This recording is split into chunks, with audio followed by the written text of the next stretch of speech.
Panjang sepanjang sih. Jangan tahu tapi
A'udzu billahi minasyaitonir rajim. Bismillahirrahmanirrahim. Innal hamdalillah wa nasta'inuhu wa nastaghfiruh wa na'udzu billahi min syururi anfusina may yahdihillahu fala mudilla lahu wa may yudlil fala hadiya lahu. Asyhadu an la ilaha illallah wa asyhadu anna Muhammadar Rasulullah. Allahumma salli ala sayyidina Muhammad wa ala alihi wa ashabihi ajma'in. Rabbi shrah li sadri wa yassir li amri min lisani yafqahu qawli, amma ba'd. Tuan-tuan, puan-puan sidang jamaah dirahmati Allah Subhanahu wa taala. Pertama dan selamanya kita panjatkan setinggi-tinggi syukur kehadrat Allah Subhanahu wa taala atas segala rahmat dan nikmat. Di saat kita menghadapi kenikmatan, mungkin ia tidak menjadi sesuatu yang berat untuk kita mensyukurinya. Namun kadang-kadang di saat kita berdepan dengan kepayahan, kesusahan, maka ia satu ujian yang setiap orang merasai beratnya. Walau bagaimana berat sekalipun ujian dunia, tuan-tuan, seperti mana kata-kata Al-Qadiyat, susah, senang, bahagia, derita di dunia semuanya bersifat sementara. Tetapi berbeza kalau ia di akhirat.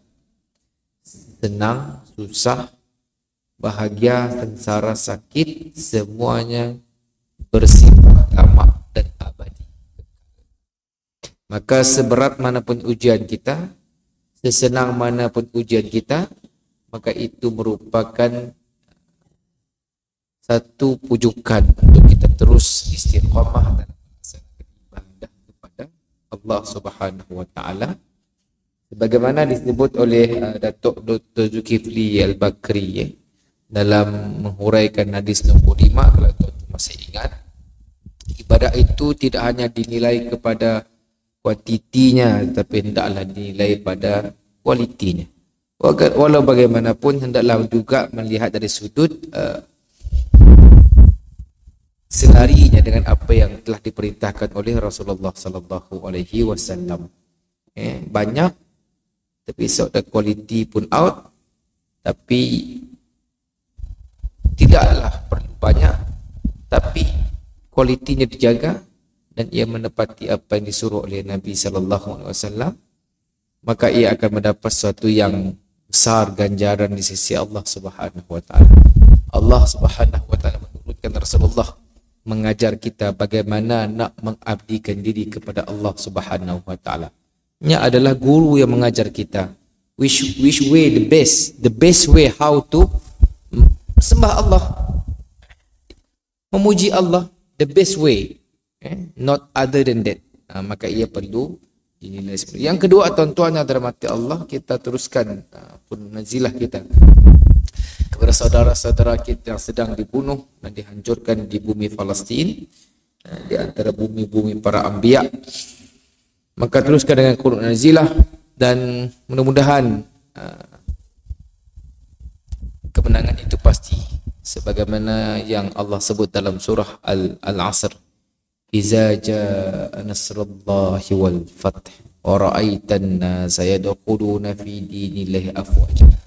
Apabila kebenaran itu datang, apabila kebenaran itu dimulakan, maka akan adalah suatu pertolongan, dan engkau akan melihat berbondong-bondong manusia yadkhuluna fi dinillahi afwaja. Mereka akan berbondong-bondong masuk ke dalam agama Allah Subhanahu wa taala. Jadi kita menyambung semula perbincangan kita, yaitu pada hadis yang ke-19, yaitu kita pergi kepada hadyu an-nabawi ataupun istifadah hadis. Kita nak mengambil manfaat. Kita dengar hadis, bagaimana kita nak mempraktikkan. Bagaimana kita nak kita dengar pertama, yang kedua kita memahaminya, yang ketiga bagaimana kita nak ambil guna dalam kehidupan. Macam kita dengar orang bertukang. Nah, bagaimana kita lihat orang mengajar kita bertukang, macam ni ngetuk paku, macam ni ngeraji kayu, macam ni masang lang dan sebagainya.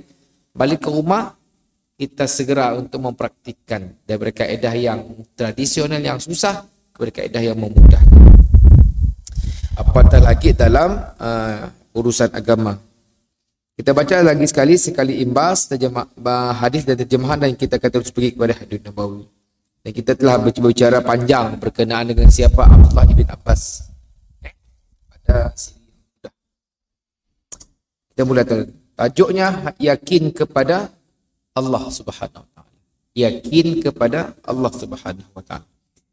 Daripada Abdullah bin Abbas radhiyallahu anhuma berkata, kuntu khalfan Nabi sallallahu alaihi wasallam yawman faqal, ya ghulam inni uallimuka kalimat, ihfazillah yahfazka, ihfazillah tajidhu tujahak, idza sa'alta fas'alillah, wa idza ista'anta fasta'in billah. Wa'lam anna al-ummah law ijtama'at ala an yanfa'uka bi syai'in lam yanfa'uka illa bi syai'in qad katabahu Allahu lak, wa in ijtama'u ala an yadurruka bi syai'in lam yadurruka illa bi syai'in qad katabahu Allahu alaik, rufi'atil aqlam wa jaffatis suhuf. Rawahu Tirmidzi. Wa qala At-Tirmidzi hadithul hasan sahih. Wa fi riwayat ghairi Tirmidzi, maksudnya pada riwayat selain Tirmidzi, ihfazillah tajidhu amamaka ta'arraf ilallahi fil rakha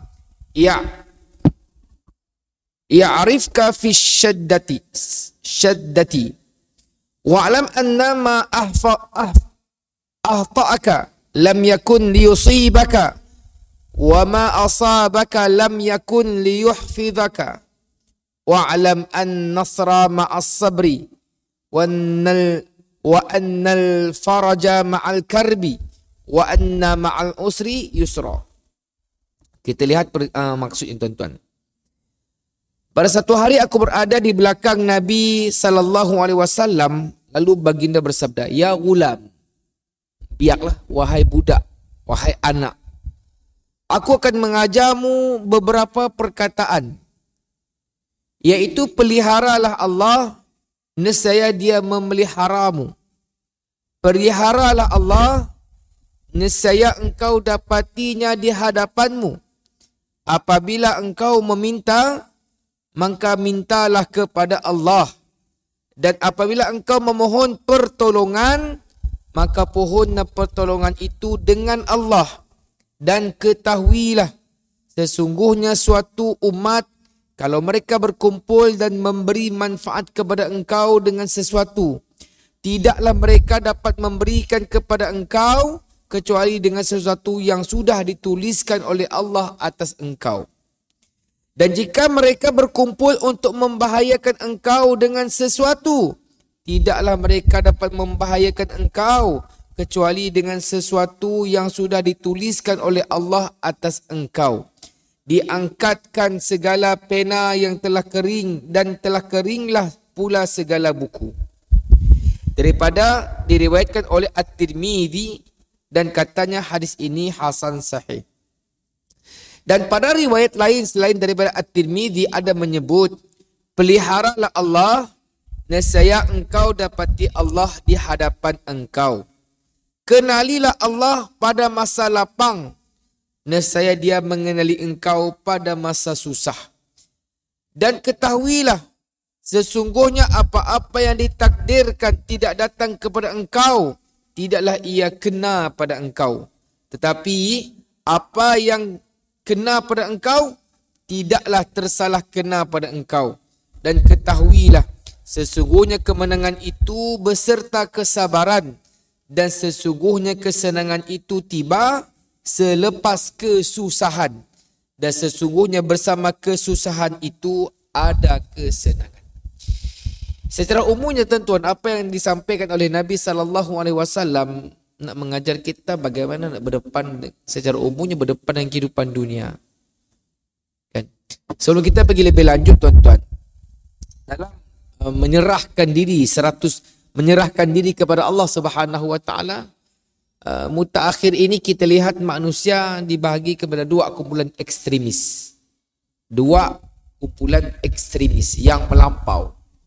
Satu kumpulan yang menyerahkan kehidupannya 100% pada Allah. Dia hanya berdoa semata-mata, doa aja. Sembahyang hajat aja. Tanpa ada ikhtiar. Ya Allah, kurniakan aku rezeki. Hari-hari minta rezeki, tapi tidak pernah keluar untuk pergi kerja. Nak lulus exam, tak perlu belajar. Kita pola salat ajak banyak-banyak. Kita pola ayat Yasin dan sebagainya, tapi si perlu belajar. Sampai ke tahap ayat Yasin tadi rendam dengan buku dan minum. Ini adalah kumpulan ekstremis yang melampau. Dia tidak mahu berusaha, serah dengan Allah saja semua. Okay. Kalau kita lihat kumpulan pertama itu tuan-tuan, maka ia adalah kumpulan yang banyak difahami oleh sebagian besar masyarakat kita. Coba kita lihat pada diri Nabi SAW. Bila Nabi perang, adakah Nabi sembahyang hajat saja? Adakah Nabi berkata kepada para tenteranya, pergi tahun perang, kalau aku doa aja?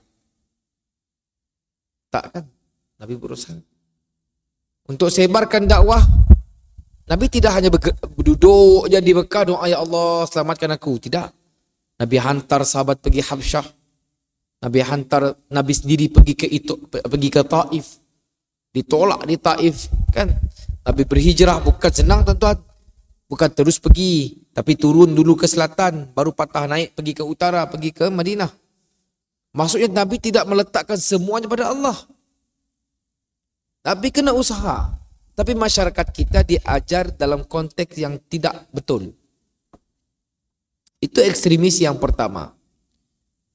Ekstremis yang keluar pula adalah orang yang tidak meletakkan Allah langsung dalam usahanya. Kena aku naik pangkat, memang aku terror. Jalan siap kerana kebijaksanaan aku. Plan bangunan cantik, memang aku terror. Semua akulah. Tapi bila sip jaya, bawanya pada Allah izinkan. Ya bawanya pandai. Ini adalah dua kumpulan yang ada dalam masyarakat kita yang kena dijelaskan. Sepatutnya dalam konteks ini tuan-tuan, seperti mana yang saya sebut sedikit sebagai mukaddimah, usaha kena ada tuan-tuan. Kena ada usaha. Mana ada tuan-tuan pergi kedai, cani atas meja, tangga aja. Doa, ya Allah kenyangkan aku. Berjelin tak sungai. Jelin tak canai tadi tuan-tuan. Dengan berharap akan kenyang. Tanpa usaha nak makan. kita akan dapat. Okay. Jadi tuan-tuan, kita makan, tapi yang mengenyangkan kita adalah Allah Subhanahu Wa Taala. Maksudnya ada sisi lain yang Allah akan berada dalam ikhtiar tersebut. Bukannya 100%, bukannya 0%, tidak. Itu secara umum, tuan-tuan. Jadi perkara ini kita akan bincang lebih lanjut. Tuan-tuan sidang jemaah dirahmati Allah Subhanahu Wa Taala. Hadis An-Nabawi dan istifadah hadis. Yang pertama sekali, melalui hadis yang dibacakan ini, ihfazillah yahfazuka. Jaga Allah, Allah akan jaga kamu. Maksudnya, wajib bagi kita umat Islam untuk taat perintah Allah. Sama ada yang wajib secara bersendirian atau bersifat jamaah. Apa-apa kefarduan ibadah yang bersifat sendiri, silakan lakukan. Apa-apa kefarduan bersifat jamaah, salat Jumaat, salat fardu berjamaah, silakan. Sama ada di masjid maupun di surau, sama ada bersendirian ataupun berada pada khalayak ramai. Jangan letakkan kewajipan pada Allah ini bertempat. Ataupun kewajipan pada Allah ini ada sudut-sudut yang campur tangan manusia. No. Kalau dalam politik kita sering dengar, tuan-tuan, jangan letak kepentingan kita bila berpolitik, tetapi letak kepentingan rakyat. Kalau letak kepentingan diri sendiri, pribadi dalam bila kita membangunkan sesuatu, rosak. Begitu juga dengan agama. Jangan letak kepentingan diri dalam agama, sebab ia akan rosak. Dahulukan kehendak Allah dan Rasul. Jadi pertama, wajib untuk kita taat pada Allah. Sebagaimana kita selalu ulang, sami'na wa ata'na. Kenapa babi haram? Babi haram karena itu perintah Allah Subhanahu Wa Taala. Kita tidak dapat mengubah, tuan-tuan. Kita nak bersihkan babi tersebut, kita nak sembelih bagi ustaz sembelih, kita nak jaga supaya tidak ada cacing. Apa-apa saja ubat kita buat supaya babi itu bersih. No. Haram is haram. Sebab Nabi sebut al-haramul bayyin wal halalul bayyin. Haram jelas, yang halal itu jelas. Maka itu ketaatan yang semua kita kena ada. Kita ikrar, tuan-tuan. Ikrar ini jangan tinggal ikrar. Inna salati wa nusuki wa mahyaya wa mamati lillahi rabbil alamin.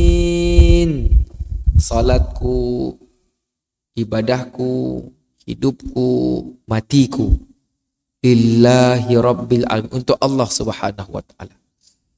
Kita mengabdikan diri kita kepada Allah, tuan-tuan. Tak lama, tuan-tuan. Satu masa kita akan dijemput. Bila dijemput, it's done. Jangan minta lagi, tuan-tuan. Bila ada mati, jangan minta lagi nak pulang ke dunia lah. Biarlah gago nak bersedekah lah. Biarlah gago nak baca Quran. It's too late. No turning back. Tidak ada nak berpatah balik. Okay. Yang kedua, Rasulullah SAW menyebut dengan kalimah ghulam, ya ghulam, kerana usia Ibnu Abbas masih kecil. Kemudian baginda menyebut untuk mengajar beberapa kalimat bertujuan untuk reminder, untuk memberi peringatan. Bila ia ditujukan kepada Ibnu Abbas, dan hadis ini sampai kepada kita, bukan hanya Ibnu Abbas je dengar sih, kita juga perlu dengar. Apa kata Ibnu Hajar Al-Asqalani? Rasulullah SAW melihat beliau, maksudnya Ibnu Abbas, layak untuk menerima wasiat walaupun beliau masih kecil. Itulah kehebatan dan mulianya Ibnu Abbas radhiyallahu anhuma. Maka dalam konteks kita sekarang, tuan-tuan, jangan merendah-rendahkan anak-anak kecil ataupun orang lebih muda pada kita. Kadang-kadang kita lihat ada orang yang umur di belasan tahun, Quran hafal, hadis Sahih Bukhari hafal, Sahih Muslim hafal, kitab-kitab matan hafal, matan ghayah hafal, macam-macam. Nah, tapi kita kena iktiraf dan syukurlah. Sebab dalam konteks agama, saya katakan, saya ulang balik, tidak ada siapa paling bagus, siapa paling tidak. No. Kita tidak ada pertandingan. Otomatik siapa paling bagusnya hebat, siapa paling bagusnya kalah si. Nah. Tidak ada pertandingan. Kalau ada orang muda lebih bagus, syukur. Kalau kita rasa kita kurang, ambil inisiatif untuk tambah. Sebab dalam kehidupan ibadah, tuan-tuan, tidak ada perasaan berpuas hati lebih awal. No. Itu yang kedua. Yang ketiga, sifat Rasulullah SAW sebagai murabbi, sentiasa mendidik sahabatnya. Sekalipun sahabat itu masih kecil. Tidak ada kasta-kasta dalam nak ngajar. Kita orang masih biak, ibu dengar, nak luar nunjak, kena orang je. Tidak, tuan-tuan. Nabi semua level, sama daripada orang tua, orang muda, remaja, belia, anak kecil, Nabi tetap raikan.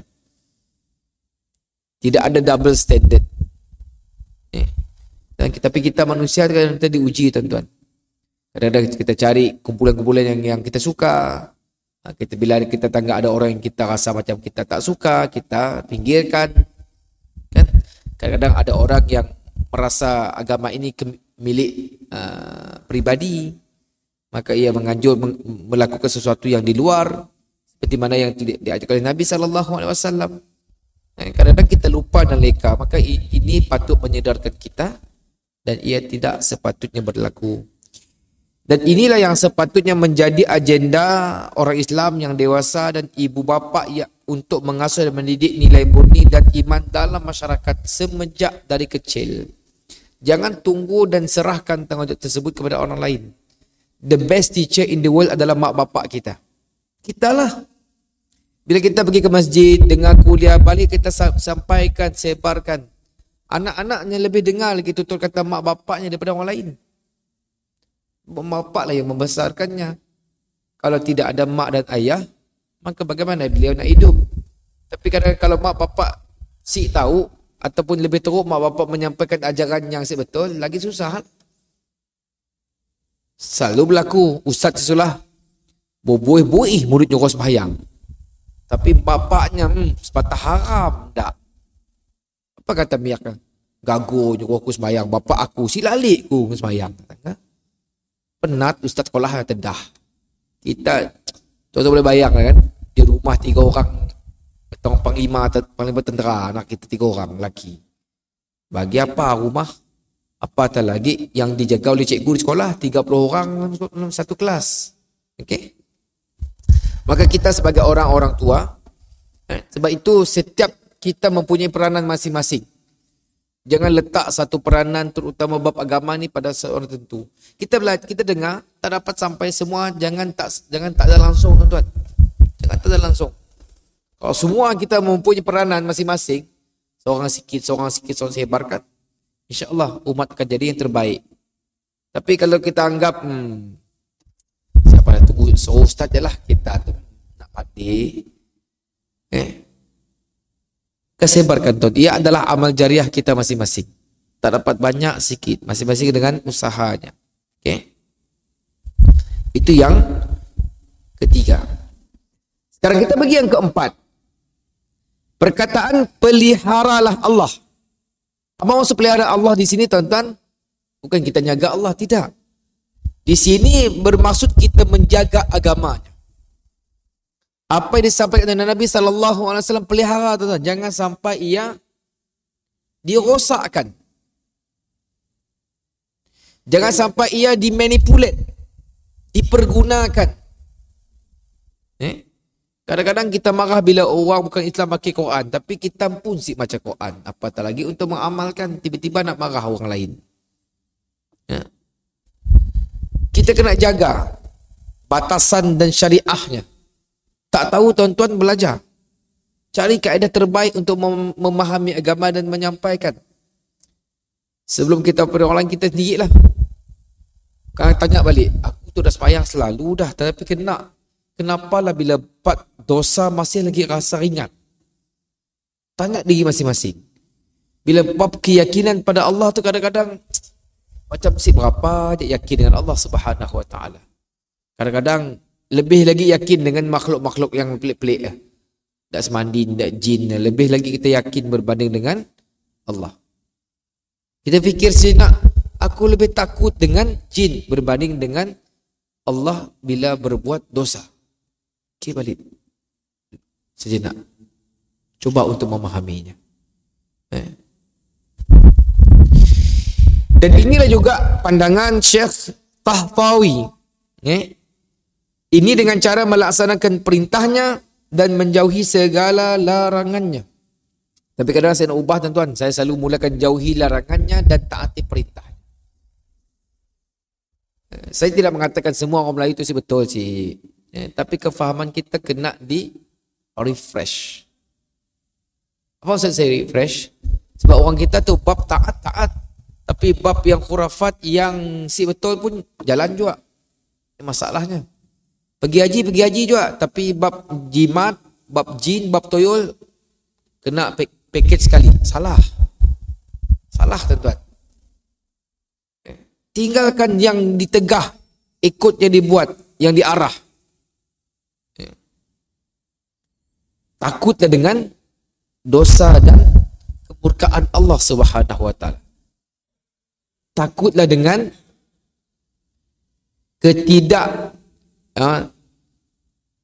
maksudnya takut kepada bila Nabi tidak mengakui kita umatnya. Takutlah tuan-tuan. Okay. Dan kita lihat bila ada orang yang berumur 120 tahun atau 100 tahun tetapi mempunyai kekuatan, kecerdasan, umur seperti 20 tahun. Bila ditanya, kenalah umur dah 100 lebih tapi masih kuat macam umur muda.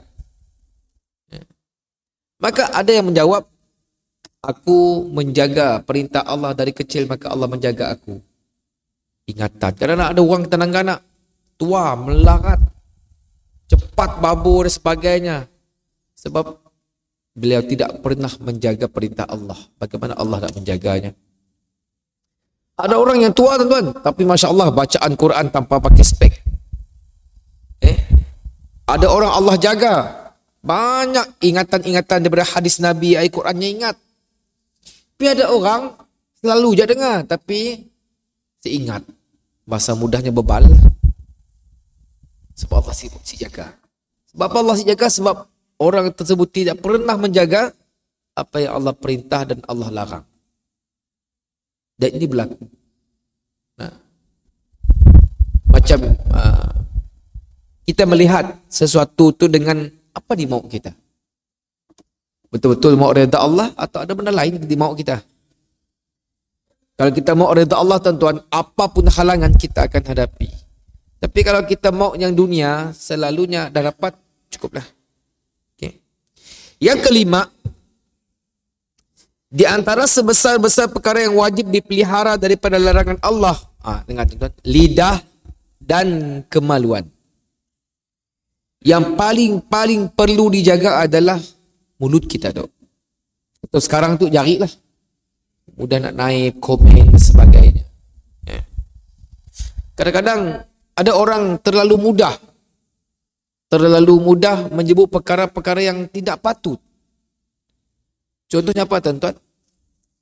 Seorang hamba Allah ngajar di masjid, nyebar cerita palsu tentang Rasulullah, nyebar cerita palsu tentang sahabat. Ada madah sebelum sahabat meninggal, sebelum Rasulullah meninggal, Rasulullah minta orang nak melkisas dengannya, cerita palsu. Bila Nabi nak meninggal, supaya orang sedih, dia pula cerita Jibril datang, simuk nyinggung muka Nabi, cerita palsu. Sahabat dikatakan si taat kepada mak bapaknya sampai merangkak ke pintu syurga, cerita palsu. Jadi perkara-perkara ini tuan-tuan kena jaga lidah.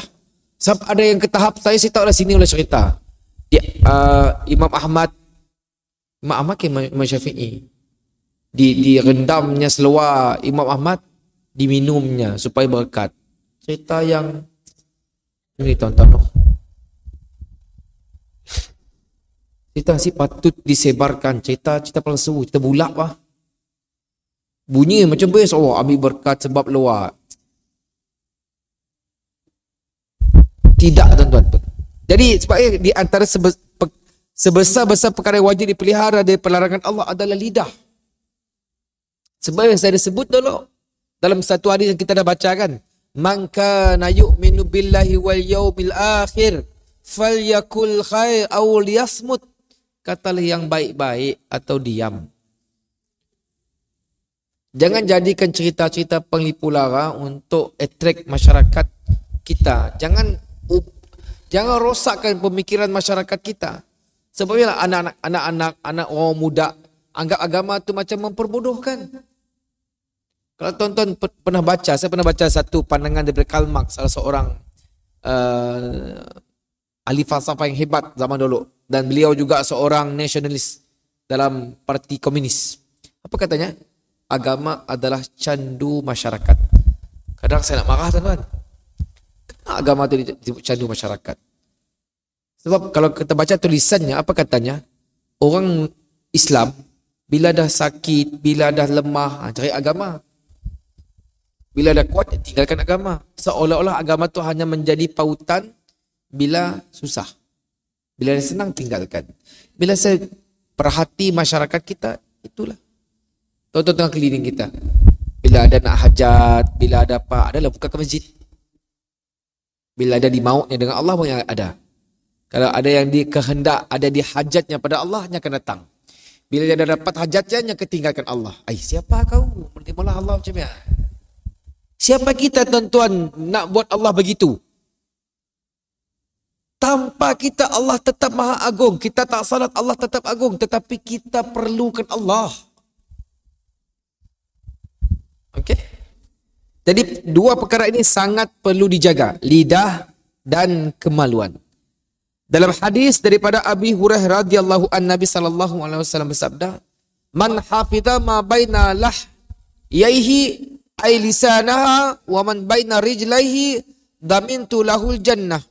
Siapa memelihara antara dua rahangnya, yakni lidahnya, Nabi dah dua rahang,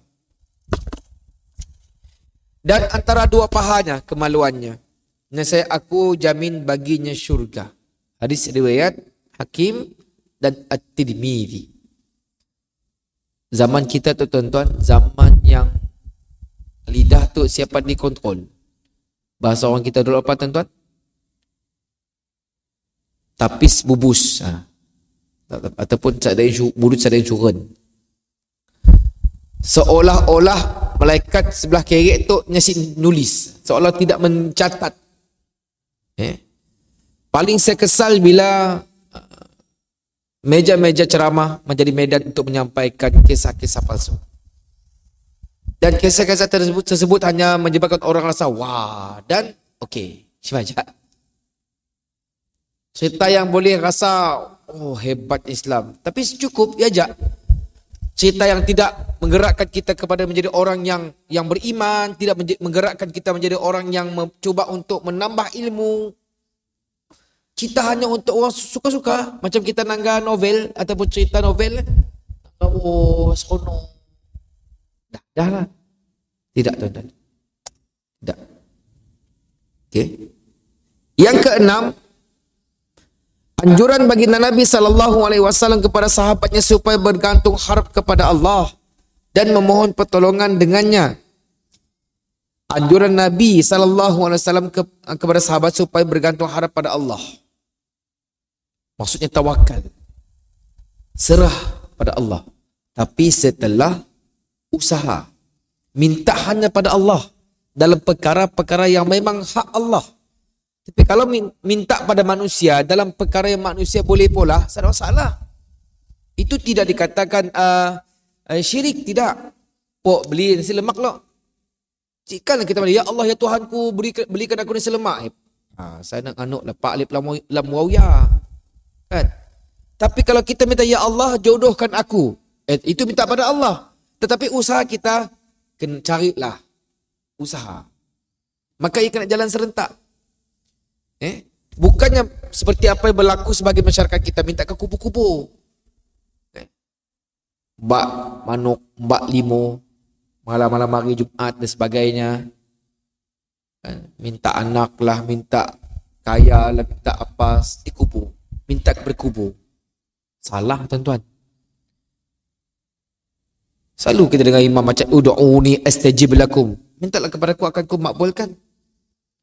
Agama kita tuan-tuan tidak ada yes, kita boleh bertawasul. Kita minta orang-orang alim berdoa bagi pihak kita. Tapi persoalannya betulkan beliau saleh atau alim? Itu persoalannya. Tapi sebaiknya why not kita sendiri? Nabi dah ajar sebaik-baik waktu untuk berdoa yang dekat dengan Allah Subhanahu wa taala 3/4 malam. Kita bangkit tak untuk minta pada Allah? Tak. Sebaik-baik waktu untuk berdoa adalah ketika khatib di atas mimbar. Ada tak kita minta untuk berdoa? Tidak. Di antara waktu-waktu afdal berdoa adalah bagi orang yang sedang berpuasa sampainya berbuka. Ada tak kita buat? Tak. Tapi lelas pergi jauh-jauh sampai ke Jordan ke sini ke pergi ke nanggam makam-makam apa para anbiya, mbak suruh kertas. Bila buka apa dalam kertas? Ya, wahai Nabi Daniel, tolong carikan aku jodoh. Tikam dalam makam. Itu tidak diajar oleh agama, tuan-tuan. Minta pada Allah. Minta tolong pada perkara-perkara memang hak Allah. Kena minta pada Allah. Jangan minta kepada selain Allah.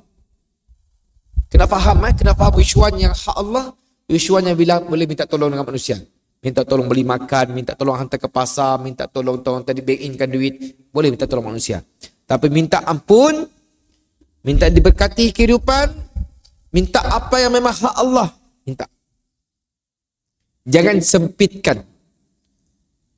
Tetapi jangan lupa juga usaha. Kan? Okay? Ya Allah, kayakan aku. Tapi ada juga orang kita tu minta benda yang si patut. Ya Allah, mudahan ada orang sponsor aku 150,000. Takkan berlaku tuan. Takkan. Kita ingat macam cari kata karun lah. No. Okay. Inilah yang sepatutnya menjadi amalan umat Islam selaras dengan konsep iyyaka na'budu wa iyyaka nasta'in.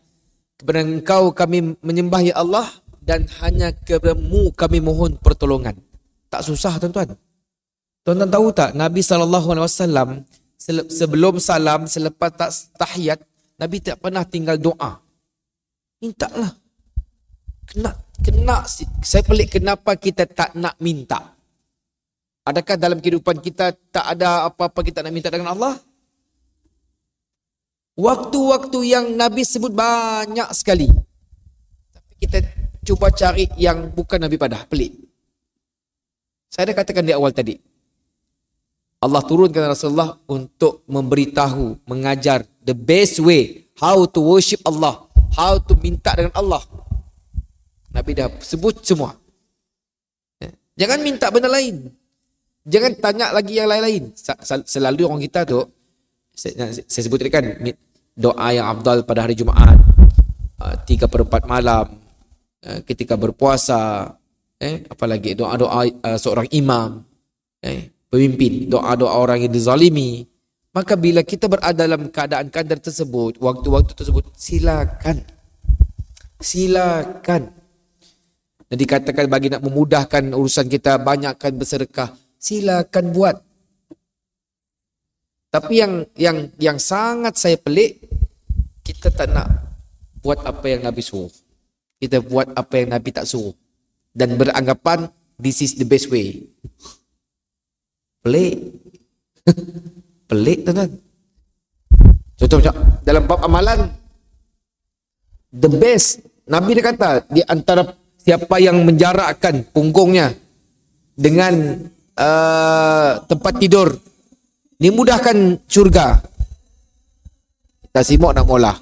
Okay, kita beri laluan azan. Okay, minta 5 minit tuan-tuan, kita habiskan dan kita buat kesimpulan. Yang haji Nabi seterusnya tuan-tuan, pada hakikatnya tidak ada siapapun yang boleh memberi manfaat ataupun mudarat melainkan dengan izin Allah. Perkara paling jelas sekarang kita lihat di Palestin. Saya dah selalu buatlah contoh tu. Sebuah pasukan tentera yang tidak ada grade di dunia berlawan dengan tentera yang top 10, salah Israel yang kelima terkuat di dunia. Kalau kita letak side by side perbandingan, Palestin cuma ada tentera aja, lain semua saya dah. Tapi dah dekat 70 lebih hari tuan-tuan. Maksudnya bila Allah izinkan untuk orang-orang Islam dihancurkan, kan?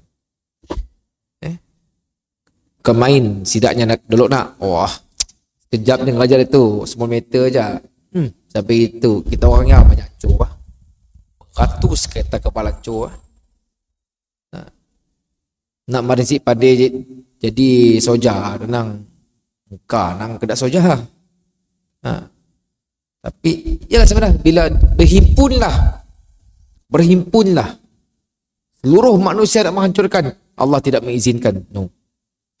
Tapi berhimpunlah seluruh manusia untuk mengangkat, memuji, memuja dan sebagainya, Allah takkan izinkan, tetap no. Semuanya dengan izin Allah Subhanahu wa taala. Dan yang kedua terakhir tuan-tuan, seperti yang saya sebut tadi, hadis ini mengajar kita tentang sesuatu yang disebut sebagai sabar dalam melalui kehidupan kita. Semua kita ada masalah tuan-tuan. Masalah kesihatan, masalah keuangan, masalah rumah tangga, masalah ekonomi, kes-kes mahkamah, kerja dan sebagainya. Semua kita ada. Tapi perlu diingat, seberat mana pun tuan-tuan ujian tersebut, ia pasti akan berlalu. Kita masih lagi dapat minum, cuma kita bertahan dan bersabar. Kalau dalam konteks ekonomi orang berapa? Sabar itu duit. Tapi dalam konteks agama tuan-tuan, sabar itu adalah taat. Semakin kita sabar, insya Allah kita akan semakin taat. Maka tidak ada ketaatan bagi orang yang tidak sabar. Sering diucap dan diulang-ulang, innallaha ma'as sabirin. Allah itu bersabar dengan orang-orang yang sabar. Tapi sejauh ini ia dipraktikkan dalam kehidupan kita. Kadang kita semua mudah nak kalah tuan-tuan, terutama di atas jalan. Mudah nak bungkas kita. Sebab itulah ujian.